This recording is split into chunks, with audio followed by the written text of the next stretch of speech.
ఈరోజు మనందరికీ ఎంతో ఇష్టమైన breakfast super tasty, super healthy, super soft idli with tasty spicy పల్లి చట్నీ అండ్ పుల్లగా తీగా ఉండే అల్లం చట్నీ. అబ్బా, వాట్ ఏ కాంబినేషన్ గురు అనుకుంటున్నారు కదా. చెప్తుంటేనే నాకు నోట్లో నీళ్ళు వచ్చేస్తున్నాయి. మరి ఈ పర్ఫెక్ట్ సూపర్ డూపర్ కాంబినేషన్ ని మీరు కూడా ట్రై చేస్తారు కదా. హలో అండి, నమస్తే, వెల్కమ్ టు మై ఛానల్ రేణుతో కాసేపు. మీరు గనక నా ఛానల్ ని ఫస్ట్ టైం చూస్తున్నట్లయితే తప్పకుండా సబ్స్క్రైబ్ చేసుకుంటారు కదా. మరిన్ని beautiful tasty and healthy recipes కోసం నా ఛానల్ ని తప్పకుండా ఫాలో అవ్వండి. లేట్ చేయకుండా ఈ బ్యూటిఫుల్ రెసిపీని వెంటనే చూసేద్దామా. ఇడ్లీ కోసం ముందుగా మినపప్పుని నానబెట్టుకోవాలి. నేనైతే బియ్యం కొలిచే డబ్బాతోటి కొలుస్తున్నాను. మీకు ఏది అలవాటో దాంతో కొలుచుకోండి. ఫుల్గా డబ్బా నిండా మినపప్పు వేసి ఒక గుప్పుడు కూడా వేశాను. ఇందులోనే ఒక గుప్పుడు సోయాబీన్స్ కూడా వేశాను. ఈ సోయాబీన్స్ హెల్త్కి చాలా మంచిది. ఇప్పుడు ఇందులోనే 1 నుంచి 1.5 స్పూన్ దాకా మెంతులు కూడా వేస్తున్నాను. వీటిని శుభ్రంగా కడిగి 4-5 అవర్స్ నానబెట్టుకోవాలి. రేపు మార్నింగ్ బ్రేక్ఫాస్ట్ ఇడ్లీ తినాలంటే ఈ రోజే ఈ ప్రాసెస్ అంతా చేసుకోవాలి. 5 అవర్స్ తర్వాత మినపప్పు చక్కగా నానిపోయాయి కదా. వీటిని మళ్ళీ 2-3 సార్లు కడిగి పక్కన పెట్టుకోవాలి. ఇప్పుడు 1 గ్లాస్ మినపప్పుకి 4 గ్లాసుల ఇడ్లీ రవ్వ తీసుకోవాలి. సన్నగా ఉండే ఇడ్లీ రవ్వ తీసుకుంటే ఇడ్లీ చాలా బాగుంటాయి. కొంచెం లావుగా ఉండే ఇడ్లీ రవ్వ తీసుకోకండి, ఇడ్లీ నూకలుగా అనిపిస్తాయి. ఇడ్లీ రవ్వను కూడా 3 సార్లు కడిగి తర్వాత నీళ్లు పోసి ఇలా పక్కన పెట్టుకోవాలి. ఇప్పుడు మినపప్పుని గ్రైండ్ చేసుకుందాం. మిక్సీ జార్ తీసుకొని నానబెట్టిన మినపప్పులో సగం మినపప్పు జార్లో వేస్తున్నాను. తర్వాత ఇందులో ఉప్పు కూడా వేసుకోవాలి సరిపోయినంత. కొంతమంది ఉప్పు మార్నింగ్ కూడా కలుపుతారు, కానీ నేను ఇప్పుడే గ్రైండ్ చేసేటప్పుడే వేస్తాను. ఇప్పుడు మినపప్పు మునిగేదాకా నీళ్లు పోసి చక్కగా మెత్తగా గ్రైండ్ చేసుకోవాలి. బాగా నానిన మినపప్పు కదా, చాలా త్వరగానే మెత్తగా అయిపోతుంది. చక్కగా నురగొచ్చేదాకా గ్రైండ్ చేసుకుంటే గ్రైండర్లో వేసినంత మెత్తగా వస్తాయి ఇడ్లీలు. ఇప్పుడు మిగిలిన మినపప్పును కూడా జార్లో వేసుకొని ఉప్పు వేసుకొని నీళ్లు వేసుకొని అలానే గ్రైండ్ చేసుకున్న పిండినంతా ఒక గిన్నెలోకి తీసుకోవాలి. ఇప్పుడు నానిన రవ్వలో పై నీళ్ళన్నీ వంచేసి ఇలా రవ్వను పిండుకొని పిండిలో వేసుకోవాలి. అదేనండి, గ్రైండ్ చేసుకున్న మినప్పిండిలో ఇలా రవ్వ మొత్తం పిండేసుకున్నాక చక్కగా పిండిని రవ్వని బాగా కలిసేలాగా కలుపుకోవాలి. గరిటితో కంటే ఇలా చేతితో కలిపితేనే బాగా కలుస్తుంది. కొంతమంది 1 గ్లాస్ మినపప్పుకి 3 గ్లాసుల రవ్వ కూడా వేస్తారు. మీకు నచ్చితే అలా అయినా చేసుకోవచ్చు. నేనైతే 1కి 4 వేస్తాను. మినపప్పు చక్కగా ఒదిగిచ్చే మినపప్పు అయి ఉండాలి. రవ్వ సన్నగా ఉండాలి. అప్పుడు ఎవరు చేసిన ఇడ్లీ పర్ఫెక్ట్గా వస్తాయి. బాగా కలిపాక మూత పెట్టేసి నైట్ అంతా ఫర్మెంట్ అవనివ్వాలి. లేదా ఎంత టైంకి పులుస్తుంది అని అడిగితే 8 to 10 అవర్స్ పడుతుంది. మార్నింగ్కి చూసారా, గిన్నె పై దాకా వచ్చేసింది.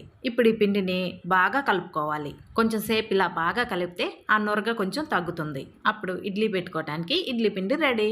ఇప్పుడు ఇడ్లీ ప్లేట్లు తీసుకొని ఇడ్లీలు పెడుతున్నాను. కొందరు ఈ ప్లేట్లకి నెయ్యి కానీ నూనె కానీ అప్లై చేస్తారు. నేనైతే ఏం రాయలేదు, డైరెక్ట్గా ఇడ్లీలు పెట్టేస్తున్నాను. మనం ఇడ్లీకి ఎంత అలవాటు పడిపోయామంటే హెల్త్ బాగలేకపోతే ఇడ్లీ, ఎండాకాలం ఇడ్లీ, ఈజీ డైజెషన్ కోసం ఇడ్లీ, ఆఖరికి బయట కొనుక్కొని తినేది కూడా ఇడ్లీయే. ఇంకా నెయ్యితో ఇడ్లీ, సాంబార్తో ఇడ్లీ, కారంతో ఇడ్లీ, చట్నీతో ఇడ్లీ, పచ్చడితో ఇడ్లీ, చేపల పులుసులోకి ఇడ్లీ, చికెన్లోకి కూడా ఇడ్లీయే.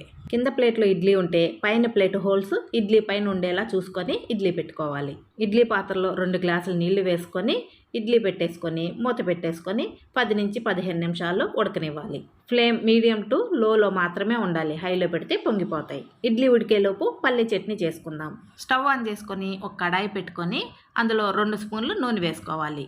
తర్వాత 10 నుంచి 12 పచ్చిమిర్చి, అరకప్పు పల్లీలు చిట్టపటమనేదాకా వేయించుకోవాలి. పల్లీలు వేగాక టేస్ట్ కోసం కొద్దిగా చింతపండు కూడా వేసుకోవాలి. ఇక స్టవ్ ఆఫ్ చేసుకుని 2 స్పూన్లు తినేసన్నపప్పు వేసుకొని చల్లారనివ్వాలి. ఈలోపు ఒక మిక్సీ జార్ తీసుకొని సన్నగా కట్ చేసుకున్న పచ్చి కొబ్బరి ముక్కలు వేసుకొని తర్వాత అందులోనే వేయించుకున్న పల్లీలు పచ్చిమిర్చి కూడా వేసేసుకోవాలి. ఇప్పుడు ఈ జార్లో కొద్దిగా ఉప్పు వేసుకొని కొద్దిగా నీళ్లు వేసుకొని చక్కగా గ్రైండ్ చేసుకొని రెడీ అయిన ఈ చట్నీలో కొద్దిగా తాలింపు పెట్టుకుంటే చట్నీ సూపర్గా ఉంటుంది.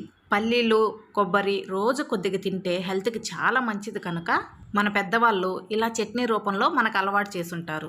చట్నీ రెడీ అయిపోయింది కదా. ఇప్పుడు అల్లం పచ్చడి సంగతి చూద్దాం. ముందుగా ఒక కడాయి స్టవ్ మీద పెట్టుకొని 2 స్పూన్లు నూనె వేసుకోవాలి. కట్ చేసుకున్న 2 ఇంచుల అల్లం ముక్క, 10 నుంచి 12 ఎండుమిర్చి కూడా వేసుకొని వేయించుకోవాలి. ఇప్పుడు ఇందులోనే 1 స్పూన్ మినప్పప్పు, 1/2 స్పూన్ పచ్చెనపప్పు కూడా వేసుకొని 1 నిమిషం వేయించుకోవాలి.